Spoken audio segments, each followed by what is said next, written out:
నమస్తే, welcome to our channel. నేను మీ ప్రియాంకరం. BRS party, Congress party హోరాహోరీగా పోటీ పడ్డాయి. దేనికి? జూబ్లీ హిల్స్ ఉప ఎన్నికకి సంబంధించి ఓట్లు కూడా దాదాపు బీఆర్ఎస్ పార్టీకి ఏమీ తక్కువ రాలేదు. మహా అయితే 10,000 పైచిలుకు మెజార్టీతో కాంగ్రెస్ పార్టీ గెలిచింది.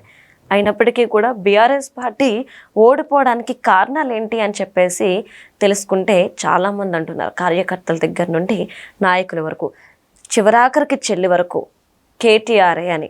మరి బీఆర్ఎస్ పార్టీ ఓడిపోవడానికి కేటీఆర్ ఎలా కారణమయ్యారు?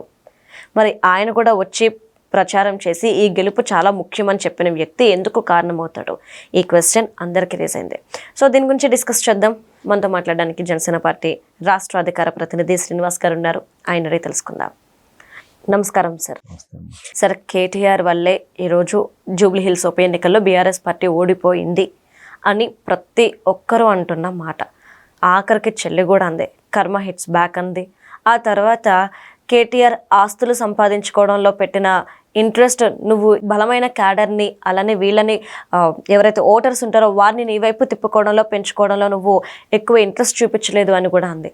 మరి ఈ నేపథ్యంలో ఎందుకు కేటీఆర్ కారణమయ్యారు? కేటీఆర్ వల్లే నిజంగా ఈ ఎలక్షన్స్లో ఓడిపోయిందా బీఆర్ఎస్ పార్టీ? ఒకటే మా జూబ్లీ హిల్స్ ఉప ఎన్నిక మాగంటి గోపీనాథ్ గారు మరణం తర్వాత వచ్చింది కాబట్టి భార్య నిలబెట్టారు. మనకి యాక్చువల్గా అయితే సెంటిమెంట్ రాజకీయాలు పనిచేస్తాయి. సహజంగా ఇదివరకు ఎలా ఉండేదంటే, ఎవరన్నా కుటుంబంలో వ్యక్తి మరణించినప్పుడు కుటుంబంలో వ్యక్తికి టికెట్ ఇస్తే పోటీ పెట్టేవారు కాదు. సరే, ఇక్కడ ఏదో అనేక రకాల కారణాలు చూపిస్తున్నాడు, వేరే విషయం. Prestige issue గెలిపోయింది.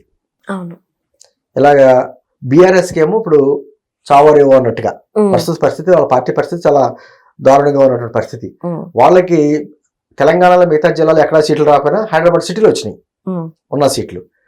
కాంగ్రెస్ పార్టీకి ఏంటి, ఇప్పుడు అధికారంలో ఉన్నాం, అధికారంలో ఉన్నప్పుడు ఆ వ్యక్తిని గెలిపించుకోకపోతే ఆ ప్రభావం పడుతుంది అని వీళ్ళ ప్రెస్టేజ్ ఇష్యూ. సరే, పోటాపోటీగా ఖర్చు పెట్టారు, డబ్బులు ఖర్చు పెట్టడంలో నో డౌట్ ఫుల్గా ఖర్చు పెట్టారు. ఇన్ని రకాలైనటువంటి ఇచ్చారు, అభివృద్ధి అని, సెంటిమెంట్ అని రకరకాల ప్రయోగాలు చేశారు. కాంగ్రెస్ పార్టీ అభ్యర్థి రవీంద్ర యాదవ్ గారు గెలిచాడు, పక్కన పెడదాం. ఇప్పుడు ఏమవుతుంది, ఆల్రెడీ కవిత గారు ఒక అన్నగారి మీద వేలు చూపిస్తా, కర్మ హిట్స్ బ్యాక్ అని చెప్పేసి అని మేము ట్వీట్ చేయడం. అదే విధంగా బీఆర్ఎస్ పార్టీ ఆస్తులు సంపాదించుకున్నారు కానీ కేడర్ సంపాదించుకోలేదంట ఆవిడ ట్వీట్ చేయడం. ఎందుకంటే కేసీఆర్ గారు కూడా ఎక్కడా కూడా పార్టీ అధ్యక్షుడు కేసీఆర్ గారు ఎక్కడా కూడా ప్రత్యక్షంగా ఆయన వచ్చి ప్రచారం చేయకపోవడం.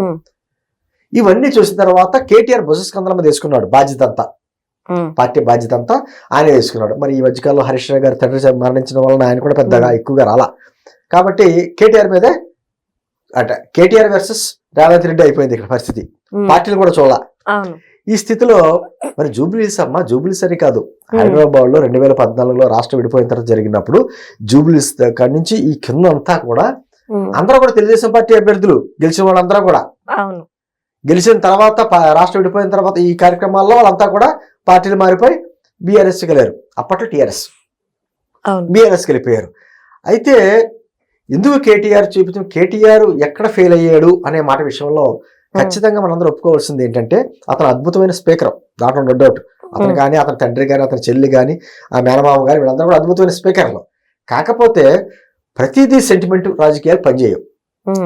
వీళ్ళకి ఇబ్బంది కలిగినప్పుడల్లా జై తెలంగాణ అంటారు, లేకపోతే వాళ్ళ కుటుంబం అంతా దాచుకుంటంలోనే నిమగ్నం అయ్యారనే ఆరోపణలు ఉన్నాయి. ఈ రోజు స్వయంగా కవిత చెప్తుందిగా, అవును సార్, దాచుకున్నారు, ఆస్తులు సంపాదించుకున్నారు కానీ కేటర్ సంపాదించుకున్న మాట స్వయంగా చెల్లి అంటుంది తెలంగాణ జాగృతిగా అంటుంది. దాంతో పాటు ఏమైపోయిందంటే, కేటీఆర్ ఒక అహంకారంతో కొన్ని వ్యాఖ్యలు చేశాడు.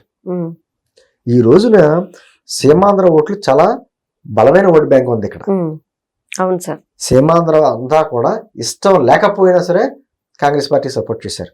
ఎందుకు సపోర్ట్ చేశారు? అనేక కారణాలు ఉన్నాయి. ఇక సీమాంధ్ర వ్యక్తుల మీద వీళ్ళ గతంలో మాట్లాడిన మాటలు మామూలు మాటలు కాదు, కేసీఆర్ గారితో సహా.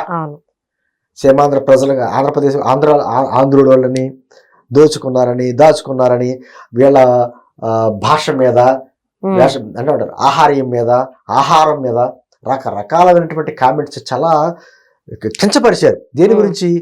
ఈ విధమైన సెంటిమెంట్ రగిల్చి తెలంగాణ ఓటు బ్యాంక్ అంతా కన్సాలిడేట్ చేసుకుందాం అనేటువంటి ప్రయత్నాలు చేశారు. అది అన్నిసార్లు పనిచేయదు. ఇప్పుడు తెలంగాణ ప్రజలు కోరుకునేది ఏంటి? వాళ్ళు ఎందుకు తెలంగాణ రాష్ట్ర ఏర్పాటుకి ఇచ్చారు? ఆ రోజున తెలంగాణ ఇవ్వడానికి కారణం ఎవరు? కాంగ్రెస్ పార్టీ ఇచ్చింది. అవును.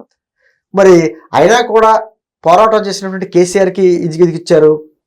అది ఆలోచన లేకుండా ఇంకా తెలంగాణ ప్రజలు గుడ్డెత్తు చేయబడినట్టు మాకే వేస్తారు అనే భావంతో ఎప్పుడైతే టీఆర్ఎస్ పేరు బీఆర్ఎస్ గా మార్చారో ఆ రోజు స్టార్ట్ అయిందమ్మా. ఆ పదంలో తెలంగాణ పదం తీసేసి ఏదో దేశం అంతా విస్తరించేస్తాం పార్టీ అని చెప్పేసి అని భావంలోని బీఆర్ఎస్ గా మార్చారో ఆ రోజే బీఆర్ఎస్ పతనం స్టార్ట్ అయింది. ఆ తర్వాత చంద్రబాబు నాయుడు గారిని జగన్మోహన్ రెడ్డి గారి గవర్నమెంట్ లో అరెస్ట్ చేసినప్పుడు ఇదే కేటీఆర్ ఇన్ని రకాలుగా వ్యంగ్యంగా కామెంట్ చేయడం, ఇక్కడ హైదరాబాద్ లో ఉన్నటువంటి సాఫ్ట్వేర్ ఎంప్లాయీస్ అందరూ కూడా నిరసన వ్యక్తం చేస్తే మీరు వెళ్ళి ఆంధ్రాలో చేసుకోవాలి తప్ప ఎక్కడ చేయడం ఏంటి అని వెంటనే మాట్లాడడం, ఇవన్నీ మర్చిపోలేదు ఇక్కడ ఉన్న వ్యక్తులు. అంత అహంకారంతో ఉండకూడదు. ఆయనే రకరకాలుగా చెప్పేవాడు, నా తండ్రి ఎన్టీ రామారావు గారి పేరు పెట్టుకున్నాడు, తారక రామారావు అని పెట్టుకున్నాడు. అంటే వాళ్ళ పుట్టుకంతా రాజకీయ చరిత్ర అంతా తెలుగుదేశం పార్టీ నుంచి వచ్చింది కదా, ఇష్ట ప్రకారం అలా పెట్టుకున్నాడు. కొన్నాళ్ళు లేదు మా తాతగారు పెట్టాడు, రామారావు పేరుకి సంబంధం లేదని చెప్పేసి రకరకాలుగా. ఇప్పుడు ఏమని చెప్పారు మన ఎలక్షన్స్ ముందు? ఎన్టీఆర్ విగ్రహం పెడతామని చెప్పేసి మాటలు. ఇవన్నీ ప్రజలు గమనిస్తూ ఉంటారు. మహిళ మాటలు ఏ విధంగా మార్చారు, ఆంధ్ర ఓటర్లు ఏ విధంగా కించపరిచారు, ఇవన్నీ వస్తాయి. ఇప్పుడు కర్ణుడు సాగుకి 1,000,000 కారణాలు అంటారు చూసారా, ఇవన్నీ తోడైనాయి. ఇప్పుడు ఎంత అహంకారంతో మాట్లాడేది చంద్రబాబు గారు అరెస్ట్ అయినప్పుడు. చాలా మంది ఇష్టం లేకపోయినా ఆంధ్రాకి సంబంధించినటువంటి సీమాంధ్ర ఓటర్లు అందరూ కూడా ఇష్టం లేకపోయినా సరే కాంగ్రెస్ ఓటేశారు. ఈ రోజున సీమాంధ్రకు కొట్టిన దెబ్బ మామూలు దెబ్బ కాదు, ఇది అందరికీ గుణపాఠం.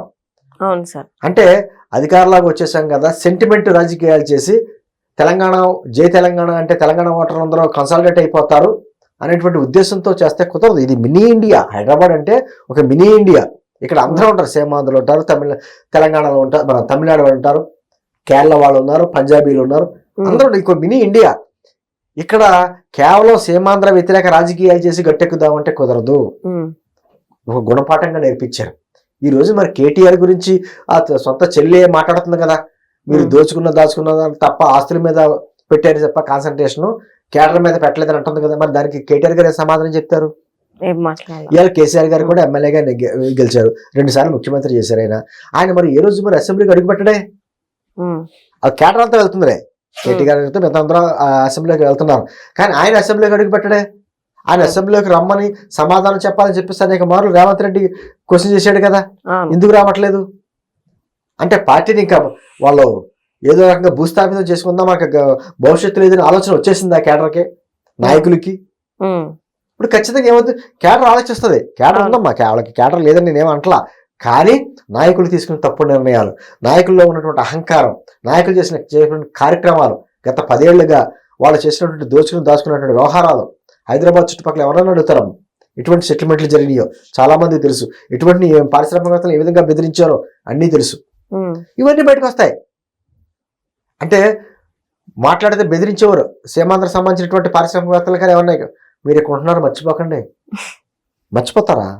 చూపిస్తారు. ఓటు బలమైన అస్త్రం ఉంది, మర్చిపోరు.